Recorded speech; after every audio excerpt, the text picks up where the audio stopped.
Hey, Pierce Dispatch listeners, Dan Meyer here. Welcome back to season 2 of the Dispatch. I'm here with Alie, and we are so excited to have you back. I hope everyone had a nice holiday season. We are back for season number 2 in 2025. We are going to dive into an episode interviewing Monument Fire District out of Colorado, where I sat down with both Fire Chief Andy Kovacs and Division Chief Jamey Bumgarner. Hope you enjoy.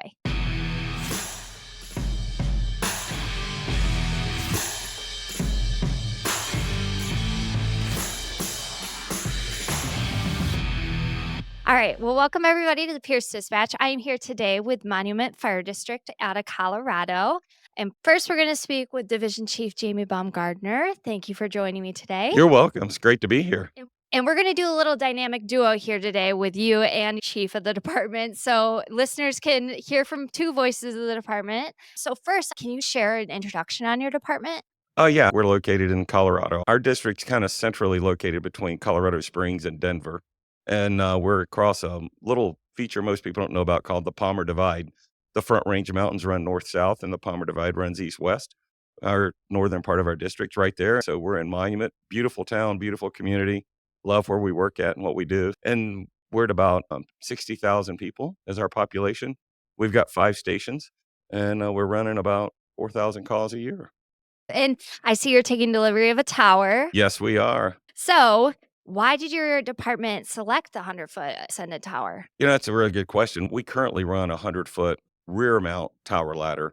And obviously the platform hangs over the front, impedes your eyesight quite a bit for our engineers. And then it's really heavy and it's really big. And so when we went out to replace our current tower ladder, we started looking at everything on the market, and we really landed on the Pierce Ascendant tower ladder, the mid mount. It shortened our current tower ladder up by about 4 feet. And it really lightened the weight load for that tower ladder. And it gave us a lot of capabilities we feel like is going to be beneficial to us back in Monument. And you mentioned some of the top features. How are those going to support your mission? When we purchased our first tower ladder in 2009, our district really didn't have a lot of 3-story apartment buildings, and we didn't have a lot of large commercial buildings. We have several 3-story and 4-story apartment buildings being built now.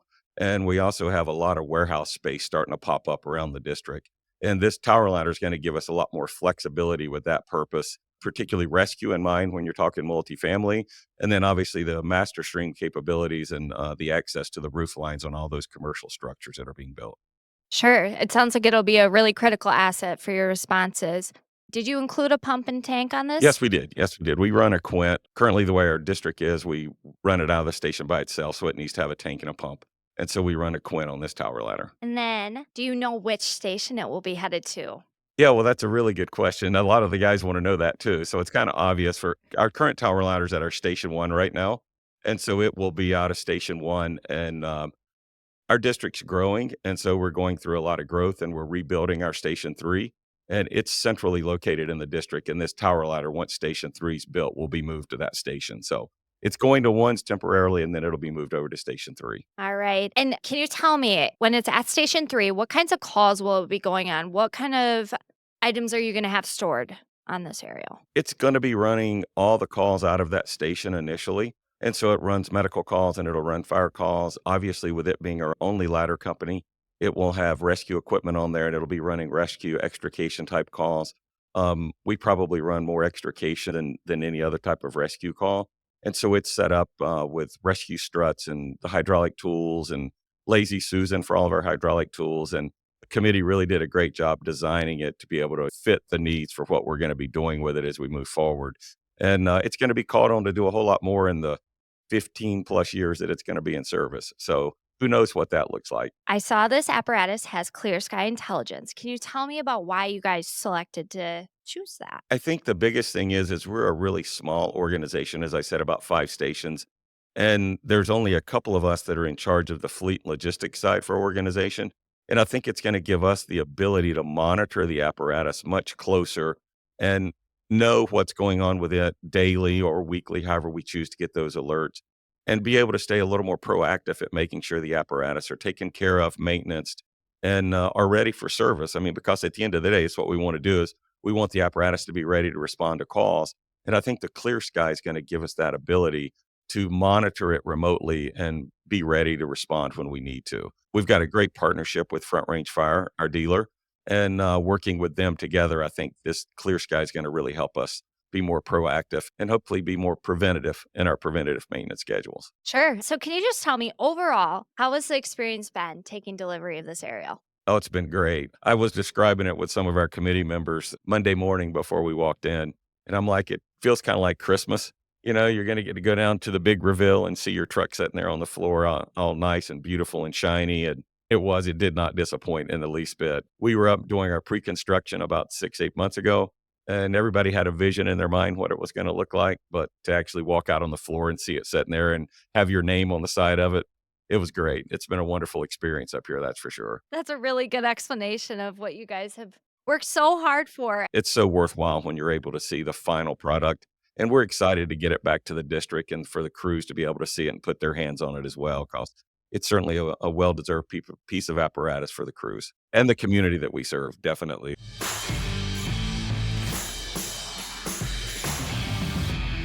All right. So now we're going to be speaking with Chief Andy Kovacs, and he is going to dive in a little deeper on each of the questions that we spoke with Division Chief with. So, when we spoke about your department earlier, can you tell me a little bit more about the district you serve, maybe calls you attend to, how many firefighters you have sworn in? Just dive in a little deeper about Yeah, that. happy to.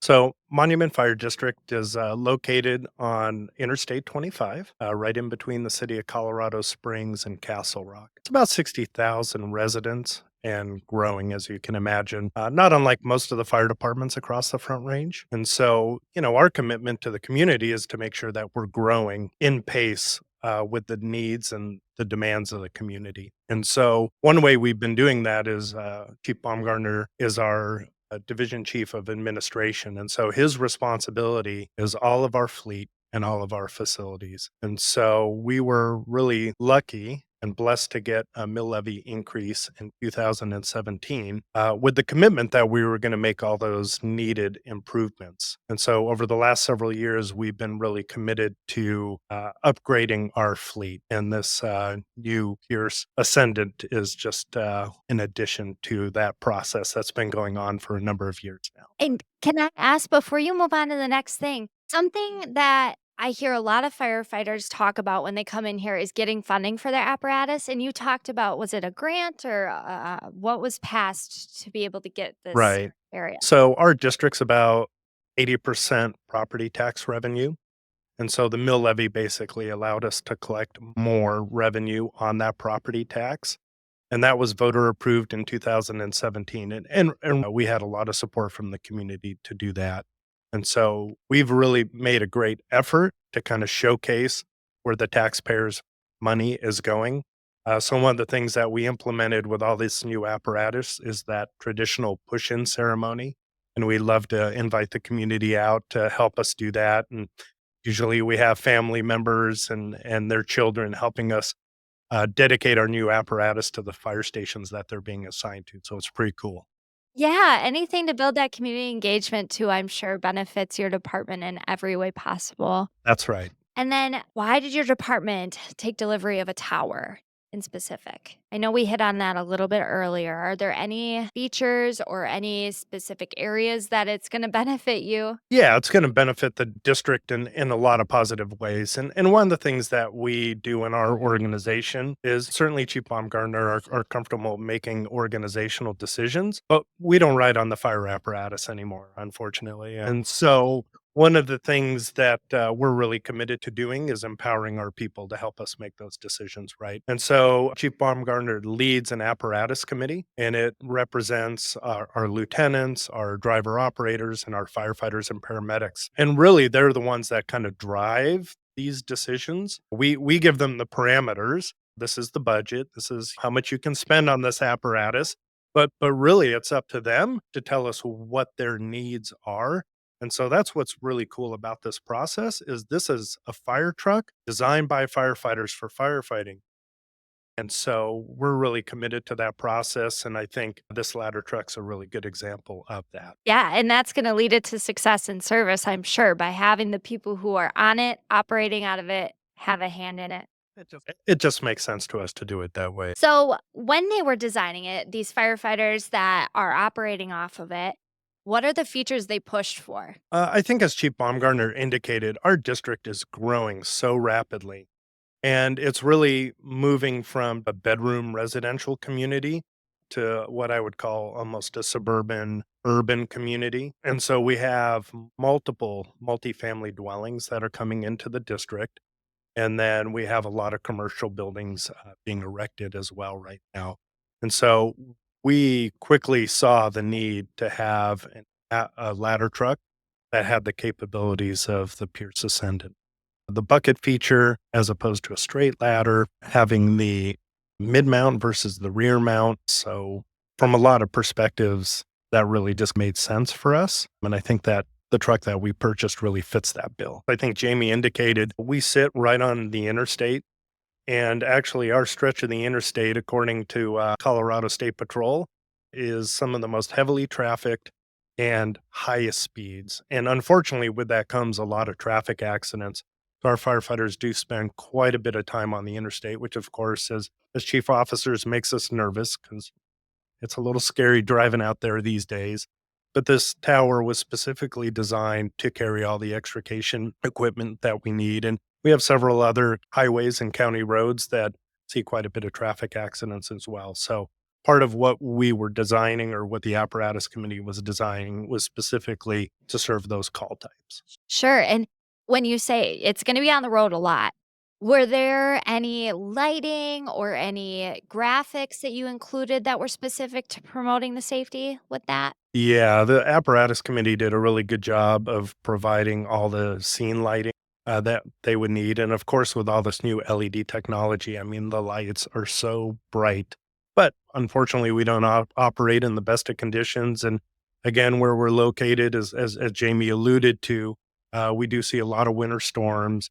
The weather is not always ideal and conducive for our firefighters to operate on the scene. So, specifically, the front of this ladder truck, we purposefully positioned and designed the lighting in such that when the apparatus is parked on an emergency scene, it really illuminates the workspace that the firefighters and paramedics are operating in. So that's probably one of the key features of this truck, and the lighting specifically. And it's headed to Station 3. Yeah, we recently consolidated 2 fire districts. And so we're a total of 5 fire stations right now. And part of that commitment to the community, not only in the way of purchasing additional new apparatus, but also improving our facilities. We're actually finishing our 3rd remodel, and we'll start a 4th remodel of our Fire Station 2 here probably at the end of the year, and then in large part to the first quarter of next year. But one of the things we identified through a previous consolidation is our Station 3 is in the wrong location. It's too close to one of our adjacent stations, and it's not where the call volume is. And so we're in the process of buying 2 acres to build a 17,000 square foot fire station. And so eventually this ladder truck will go into that station, and it will be staffed with 3 or 4 on-duty personnel. And then it will be co-located with a squad and our on-duty shift battalion chief. And so it will really kind of serve in the hub of our district. So it can respond to all of the other 4 fire station districts in ample time, and kind of support them. Yeah, what an incredible project. So I want to ask, when you went in and decided Station 3 is in the wrong spot, we need to move it. I feel like there's a lot of departments out there who are maybe having to build new stations, or maybe having to accommodate their growing areas. Do you have any recommendations for them? What I would tell people is that we have a really intelligent board of directors. And I think the day of the fire chief just saying, hey, it's our gut instinct that we should add more firefighters, or add more fire trucks, or more fire stations. They really want to see data behind those decisions that we're making. And our agency is going through agency accreditation. That's something we're really proud of. Hopefully go before the commission here in August of 2025. What we've found over this process is that these decisions need supporting data.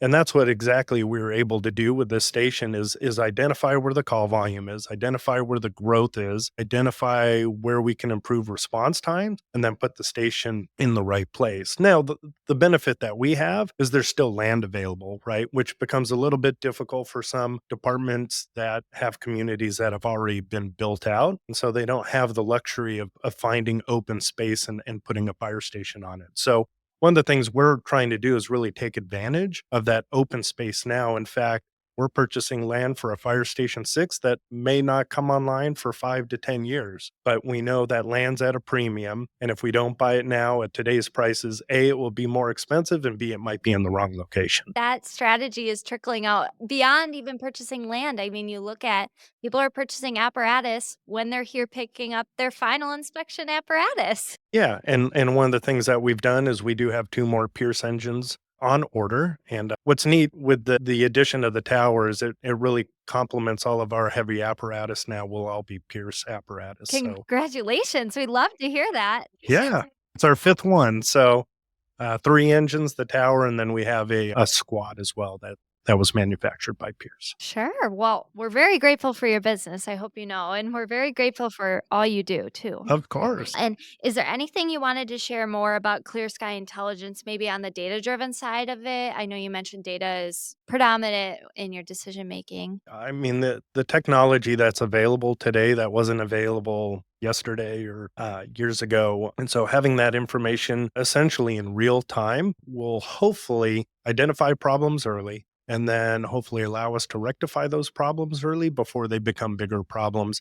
And then just reduce that out of service time, which, can always be a challenge. Sure. And how has the experience been for you taking delivery of this tower? Great. So this is my first time up here, and I asked Chief Bumgarner if I could come up specifically for this build.